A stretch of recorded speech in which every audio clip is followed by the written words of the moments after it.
Selamat berjumpa di Kontekstual Bible Reading. Kita sampai di Ulangan pasal 3. Ulangan pasal 3, kemudian beloklah kita dan maju ke arah Basan.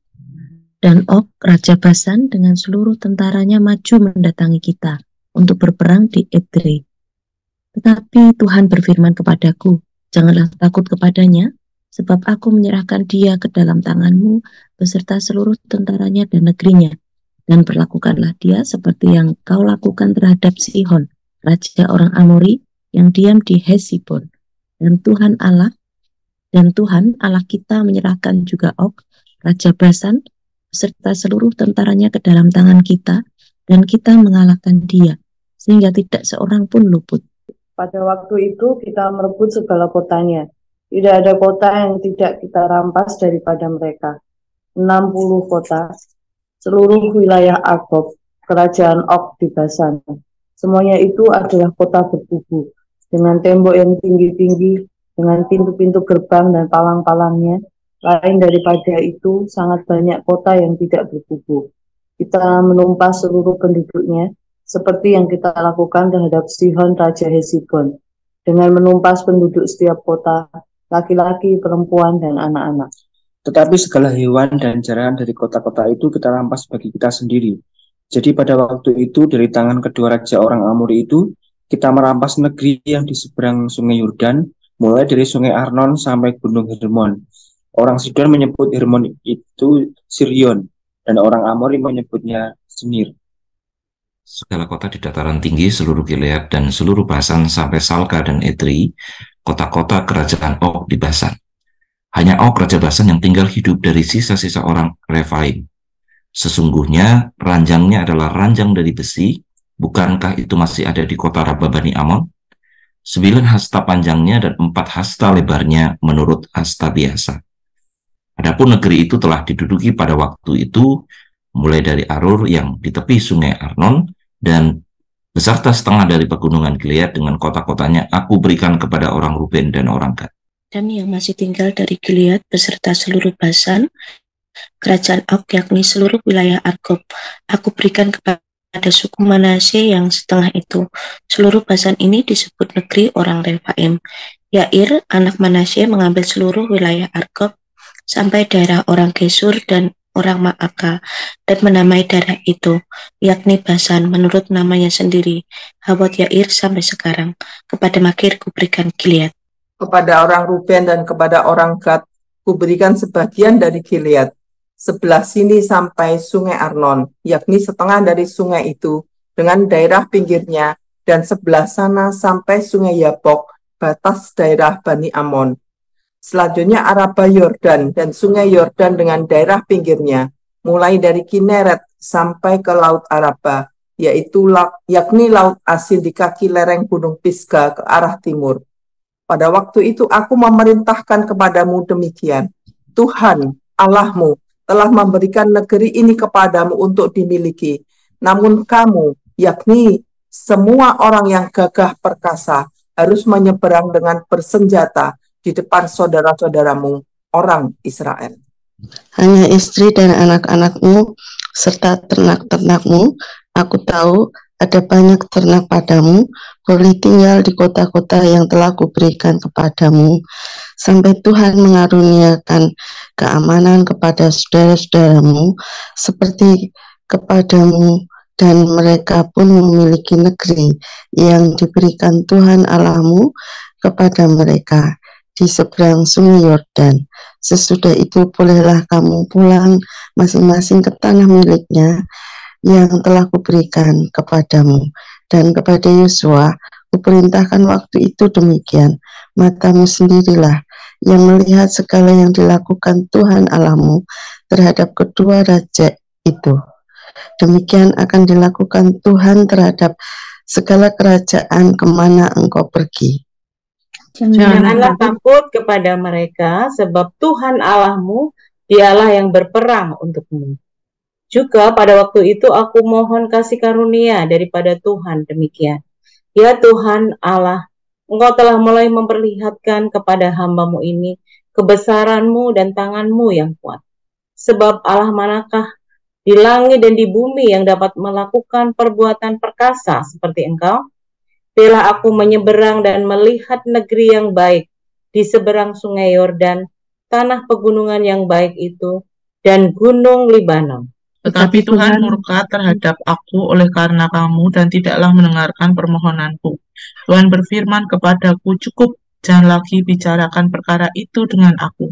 Naiklah ke puncak gunung Pisga dan layangkanlah pandangmu ke barat, ke utara, ke selatan, dan ke timur, dan lihatlah baik-baik, sebab sungai Yordan ini tidak akan kau seberangi.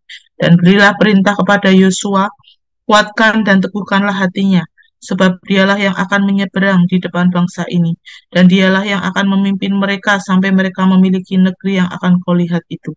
Demikianlah kita tinggal di lembah di tentangan Bet-peor. Ya, kalau kita menyelidiki kitab Ulangan, ada riwayat-riwayat yang penting yang akan diingat oleh generasi yang baru, supaya hal-hal yang penting ini jangan menjadi terlena dan membuat dosa yang terulang. Dan Musa di pasal 3 kitab Ulangan ini meriwayatkan bagaimana Og Raja Basan ini dikalahkan. Dan data di pasal 3 kita bisa melihat siapakah Raja Basan ini. Dan kalau melihat mulai ayat 1, ini jelas dia adalah raja yang pemberani. Di kisah Sihon ada permintaan untuk perdamaian, tapi di pasal 3 Raja Og ini langsung dia mau serang ini Israel, umat Tuhan, umat pilihan. Dan pengalaman melawan Sihon sudah ditunjukkan bagaimana kemenangan yang diberikan Tuhan untuk umatnya. Dan inilah Og Raja Basan itu.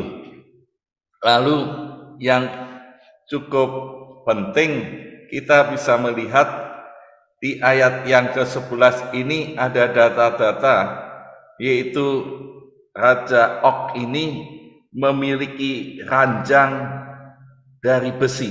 Ya, kalau kita lihat ranjang itu mungkin biasanya dari kayu, ini zaman itu sudah dari besi, menunjukkan ini pasti berbadan yang besar. Ya, ini keturunan Refaim, sisa-sisa Refaim, dan ini termasuk golongan raksasa. Dan kalau kita lihat ukurannya itu 9 hasta kali 4 hasta. Kalau 1 hasta 45 cm, ini sekitar 4 meter 5 cm dengan lebar 1,8 meter. Kalau melihat ukurannya ini pasti ya tingginya sekitar 3-4 meter itu, dan lebarnya 2 kali ranjang yang umum. Ya, sekarang kalau standar 90 cm atau 1 meter, ini kalau 1,8 berarti memang berbadan besar, tinggi, raksasa. Dan kalau melihat data ini, raja dan pahlawan-pahlawannya, pasukannya memang terlihat ya raksasa. Dan kota-kotanya dikatakan di sini yaitu kota-kota yang berkubu dengan tembok yang tinggi-tinggi, pintu-pintu gerbang, palang-palangnya ya sangat-sangat kuat. Dan ini terlihat ini orang-orang yang raksasa. Nah, apa yang bisa kita pelajari di sini, saudara? Seperti 10 kabar busuk dari 10 pengintai ini yang dikisahkan riwayatnya di Ulangan pasal 1, rupanya ada yang penting di sini, bahwa ternyata yang dilihat dan yang dialami 10 pengintai memang faktanya ada seperti Raja Ok ini. Tapi 2 pengintai, Yosua dan Kaleb dan Musa, katakan tetap maju karena Tuhan sudah berjanji itu akan diserahkan dan Tuhan yang akan berperang. Tetap maju. Ternyata benar, mereka disuruh Tuhan, jangan takut, sebab aku menyerahkan dia dan seluruh pasukannya, seluruh tentaranya, dan semua dikalahkan. 60 kota yang berkubu itu dikalahkan, dirampas, seluruh penduduknya ya dikalahkan. Dan ini menunjukkan bahwa janji Allah, janji kemenangan karena penyertaan Tuhan. Dan kita lanjutkan di bagian kedua ayat 12 sampai dengan ayat yang ke-20. Ini pembagian tanah, ya, pembagian tanah yang sudah diberikan 2,5 suku, ya, 1,5 ini dari Yusuf, ada Gad dan Ruben dan Manase. Ini yang diberikan oleh Allah di sebelah timur Sungai Yordan.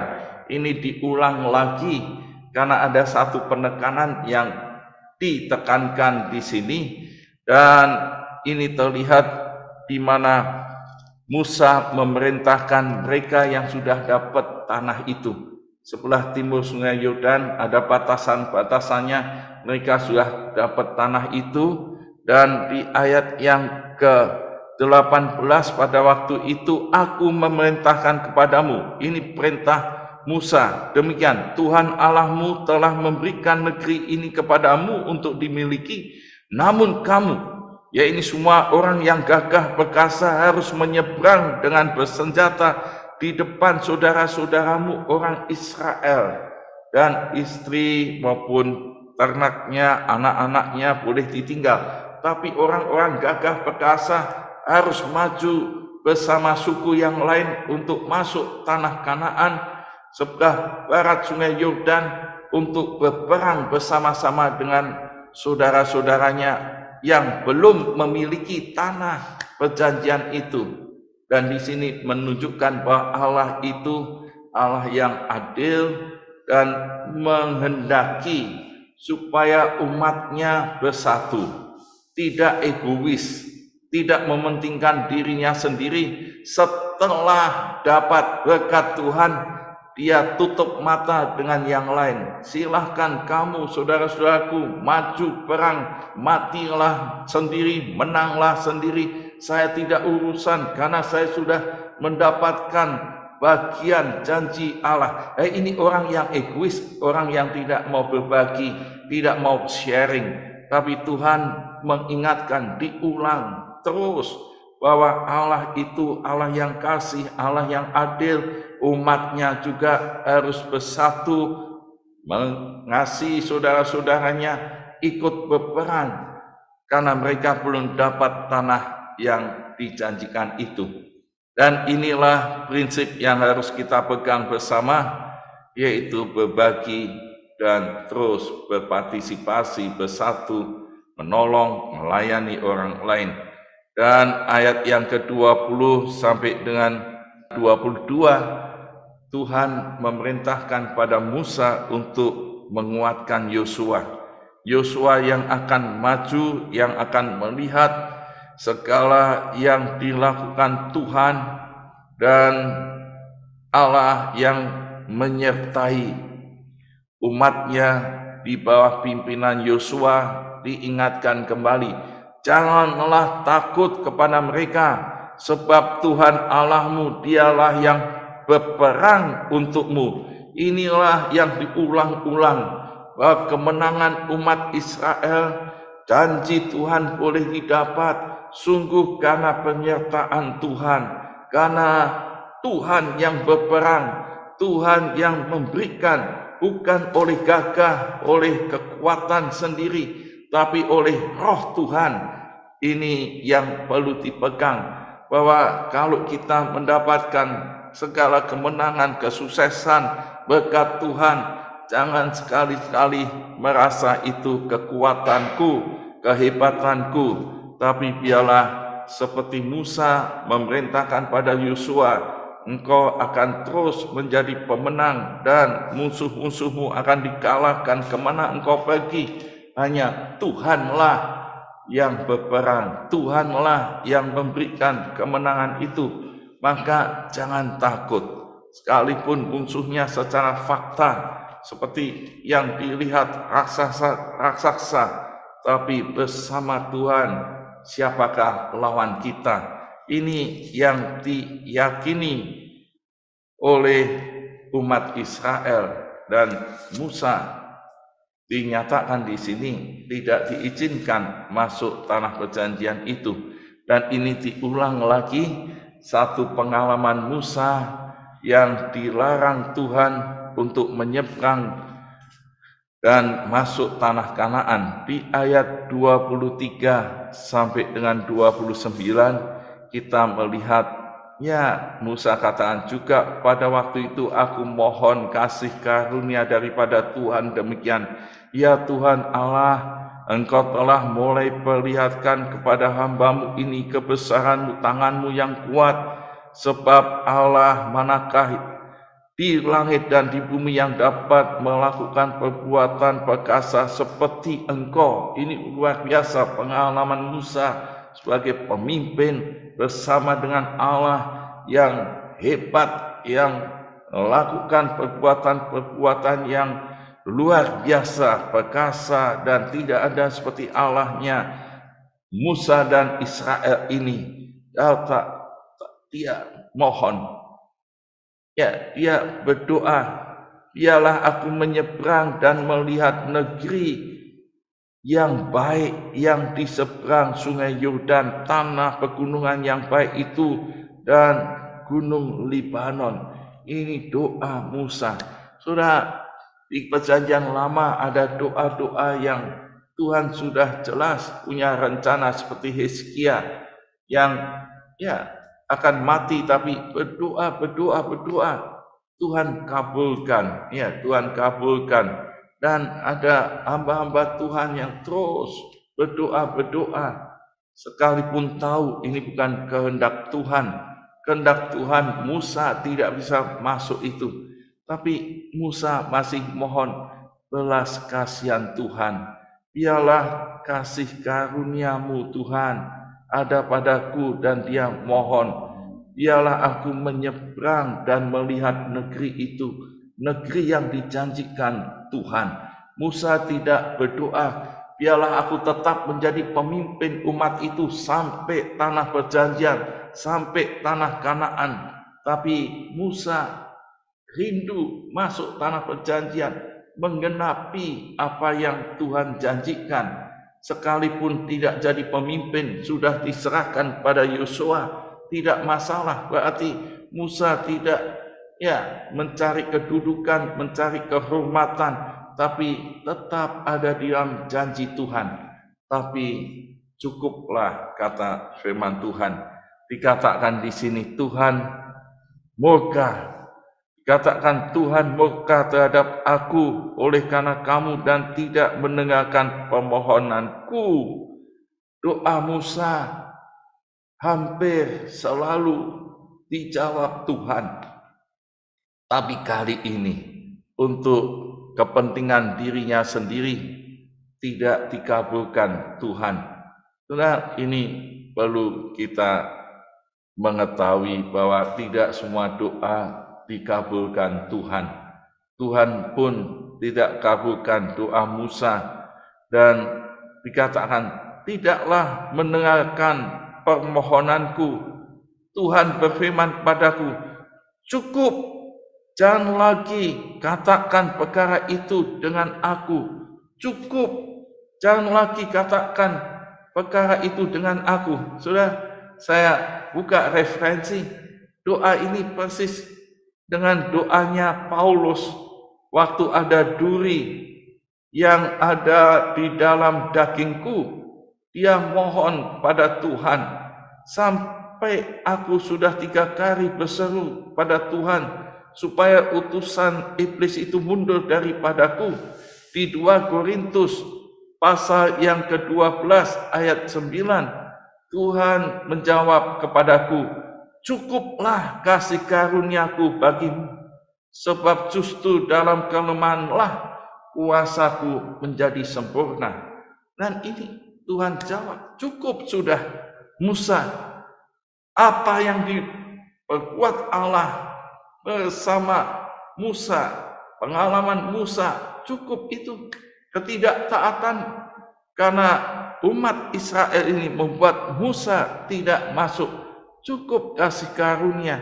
Ya sudah, ini ya Tuhan menunjukkan bahwa kasih karunia bagi setiap orang itu memang cukuplah kita menerima kebaikan-kebaikan Tuhan dan ya tidak usah melihat yang lain. Ini kasih karunia setiap pribadi. Jadi kita bisa melihat pelajaran penting di kitab Ulangan pasal 3 amanat teksnya, bahwa Allah itu setia terhadap janjinya dan Dia tetap menyertai umatnya sampai tuntas, dan Dia juga yang berperang sekalipun faktanya yang kita lihat berbeda, tapi janji Tuhan tetap ya dan amin. Dan Tuhanlah yang memberi kemenangan buat kita. Maka kita mau aplikasikan. Apakah saya selalu pegang pada janji Allah? Bukan melihat fakta, tapi beriman pada janji Tuhan itu. Taatkah saya melakukan perintahnya dan beriman pada Tuhan yang memberi kemenangan, dan Tuhan memberikan kasih karunia-Nya. Cukup kasih karunia Tuhan itu bagi setiap orang yang percaya. Amin. Tuhan Yesus memberkati. Mari saudara kita sambut firman Tuhan dengan pujian. Tuhan selalu menolong. Musim akan selalu berganti, tapi kasih Tuhan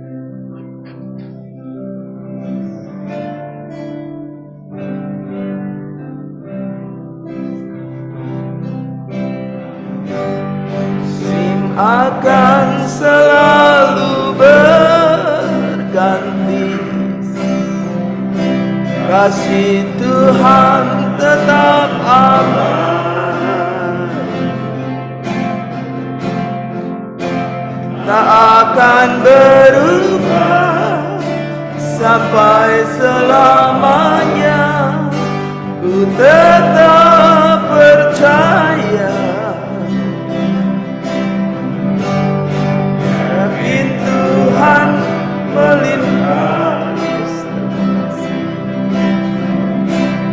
yakin Tuhan melindungi,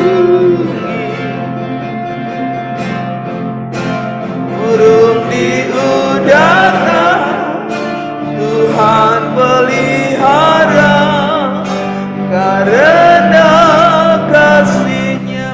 Mari kita mengucap syukur karena kita punya Tuhan, Allah yang setia kepada janjinya. Kita mau terus taat, mengikut Tuhan untuk terus berpegang pada firman Tuhan dan mentaati kebenaran firman Tuhan. Kita percaya apapun yang Tuhan izinkan terjadi dalam hidup kita, Tuhan akan terus membawa kita untuk terus ada di dalam perlindungan dan bekerja sesuai dengan janjinya. Mari kita mengucap syukur bersama-sama.